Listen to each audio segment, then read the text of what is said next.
we wake, hear the birds and see the sun. Side by side our fears are done. Oh, the good times just begun. Oh, we know what we have, let's hold on tight. Found what we're looking for in life. Call us crazy, but things are finally right. With you and I, the future is bright.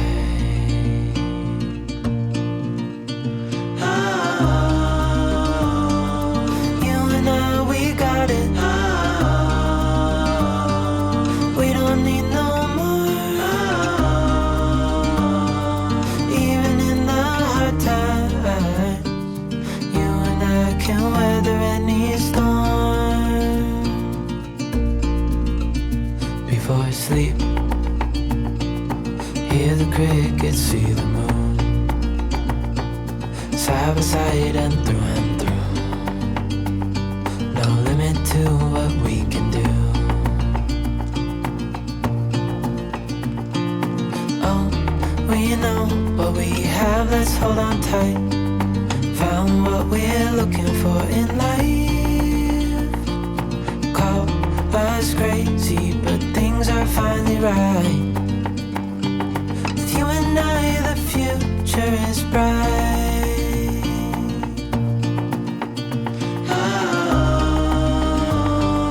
You and I, we got it. Hey guys, so we're having my in-laws over tonight for dinner. It's very special because during this whole COVID outbreak, that's just one family that we just don't get to see a whole lot because of the social distancing. So when we do get together, we just like to really make it special. So tonight, we're having a large crowd. So I thought a pasta bake, like a casserole in the oven, would be perfect. Here in New Mexico, the weather just took like a 360 turn. We had like 90-degree weather on Tuesday, and then yesterday and today it's been like 45 degrees. It's been freezing at night. It's been crazy. So I wanted to make a meal that would be really suitable for the colder weather, and a casserole, something warm and gooey right out of the oven, just sounded like perfect. So I decided to make chicken Alfredo casserole. Who doesn't love chicken Alfredo, first of all? And the best thing about making a casserole is that I can make meat and, you know, just all of those expensive ingredients, I can really make them stretch. So that is a good tip to remember, to keep in mind when you're having a large crowd. Try and go for a casserole because you can take those expensive ingredients like the meat and certain vegetables, you can really make those stretch in a casserole. So that's just something to keep in mind that will not break the bank for you if you're having a large crowd over. So to get us started, I took out some chicken breasts out of the freezer. These are whole chicken breasts. I'm gonna cut them down the middle to make them thinner, and then I'm gonna cut them into strips. You'll see me doing it a little later on, but that's how I'm going to make this stretch. It doesn't seem like a lot, but once it's in the casserole, it's gonna distribute and it'll be plenty. So I'm gonna cut that up so it's already cooked, so I can sprinkle it in the casserole and it'll be really good. And because this is New Mexico, I have some wet red chili. So it's chili season here in New Mexico, so we are all stocked up. And if you have never had chicken Alfredo with red or green chili in it, you have to. It is amazing. So this is gonna be the grown-up version. I'm gonna put chopped red chili in our grown-up chicken Alfredo bake, and then the kids version is not gonna have any chili at all, so it's not spicy. So I do this all the time when I'm at Walmart. I go by that rack that has the discounted baked goods, and I just throw anything that looks good to me in the cart, and then I freeze it right away. So like this time around, I did garlic toast. I did this a couple weeks ago, and it came in handy perfectly for today for a casserole dish. So I have 2 loaves of Texas toast that's already made up. That was less than $3. So that's something to also keep in mind. You can freeze baked goods like that, and you can have it on hand for months, so you can bring it out whenever you need it. So between all of that, this morning I had to make a quick grocery pickup for the ingredients that I didn't have, and ironically enough, pasta was one thing that I didn't have for this casserole. So I had to get some fettuccine, and then I had to get jarred Alfredo sauce. So normally I would make my own Alfredo, but because I was in a time crunch and I didn't want to spread myself too thin with Walter having homeschool and just keeping up with Autumn and just taking care of the house all day, like I didn't want to spread myself too thin knowing that I had a lot of people coming over tonight. So jarred Alfredo sauce was just the way to go.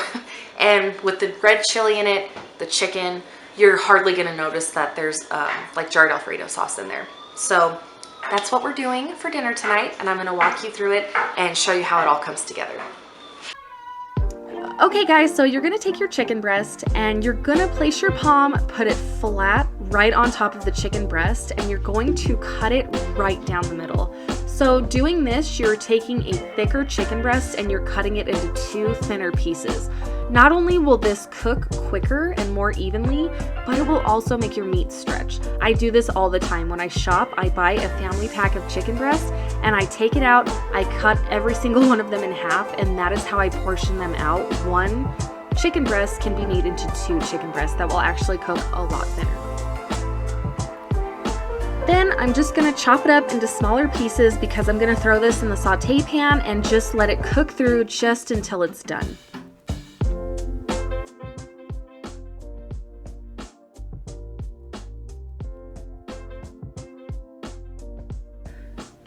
Now for the best part. This is getting the red chili out and prepping this. So this is considered wet red, and it's very similar for wet green. So basically what that means is it's not canned, it's not dried, it's just roasted and just put in a bag and frozen. And so when it's frozen like this, it not only protects the skin while it's in the freezer, but it makes the skin so much easier to peel. And in my opinion, wet red and wet green chili just taste so much better. So I highly recommend, if you get your hands on some wet chili, that you try it this way. So you're gonna see me peeling it here, and then I'm just going to get it in the food processor to just give it a buzz and get my chicken and my chili prepped for the casserole.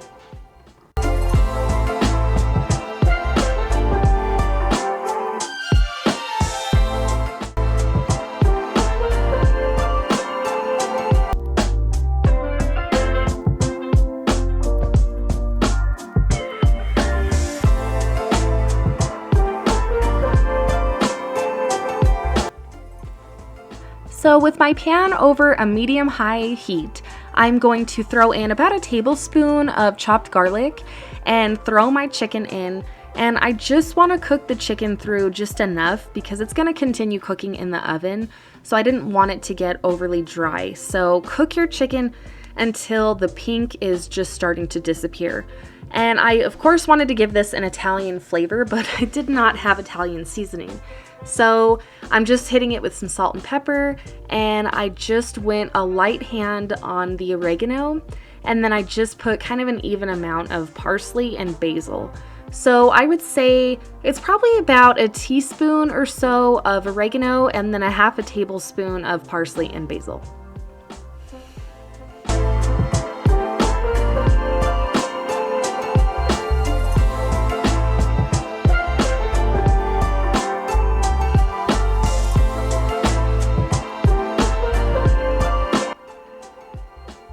So now it's time to just assemble the dish. So I have some cooked pasta that I mixed with a jar of Alfredo sauce, and I got that going because every layer I'm going to actually throw down some more Alfredo sauce.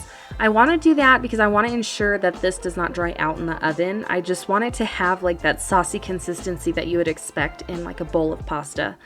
So I have my pasta layer, a little bit more sauce, and then I'm just gonna lay down all of the red chili, and I'm gonna spread it around with my fork so every bite has that yummy red chili.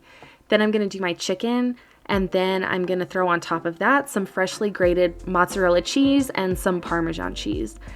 Then once I am done layering the last layer of pasta and cheese, I'm gonna cover this with foil, stick it in a 425-degree oven for about 15 minutes, and then I'm gonna take the lid off of it, and then I'm gonna let it just brown in the oven. I'm just gonna keep my eye on it until it's nice and brown and bubbly.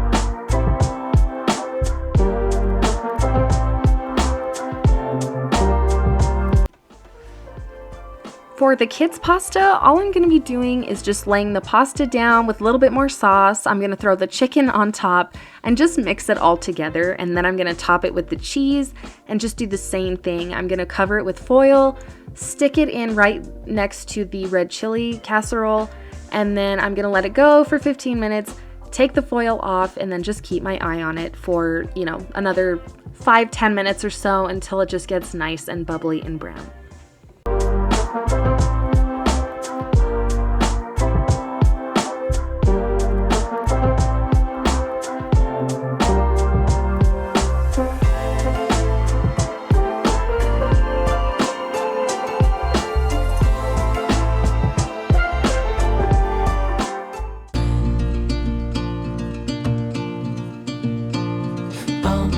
We know what we have, let's hold on tight. Found what we're looking for in life. Call us crazy, but things are finally right. With you and I, the future is bright. Oh, you and I, we got it. Once my in-laws showed up, you guys, time just got away from me. We had such a great visit, but this was all I had left of the casserole, which is a good thing.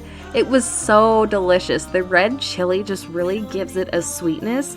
You wouldn't think that it would give it a sweet flavor, but that is what wet red chili does. It kind of lends a sweet and spicy flavor, and it is just unbeatable in a pasta dish. You have to try it.